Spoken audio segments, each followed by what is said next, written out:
Bruce আয়নার সামনে দাঁড়িয়ে ঘামছিলেন। না, তিনি দানব হয়েছিলেন না, আসলে তিনি একটা টাই বাঁধার আপ্রাণ চেষ্টা করছিলেন। হল্ক, তুমি কি তৈরি? রাত 8টায় আমাদের বুকিং। খুব শান্ত পরিবেশ কিন্তু সেখানে। হ্যাঁ, আমি তৈরি। ট্রাফিকের কথা ভাবা যাবে না, আর ওই টুকুটুকু খাবারের জন্য যে চড়া দাম নেবে সেটা নিয়েও ভাবা যাবে না। রেস্তোরাঁটি ছিল কাঁচ এবং সাদা কাপড়ে ঘেরা এক রাজপ্রাসাদ। হাল্ক এমনভাবে বসেছিলেন যেন তিনি একটা টাইম বোম ওপর বসে আছেন। তুমি খুব ভালো করছো জানো। দেখো, কোনো ঝামেলা নেই, শুধু মাছ আর গান। ঠিক সেই সময় ওয়েটার এক ট্রে খাবার নিয়ে হাজির হলো। পরিবেশন করার সময় এক চিমটি গরুতে হলো। ও না মায়া, একটু দূরে সরো।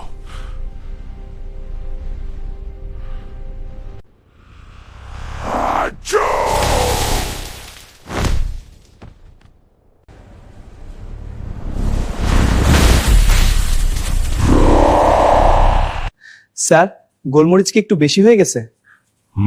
গোলমরিচ কি একটু বেশি হয়ে গেছে? পুচকে মশলা গর্জে উঠল।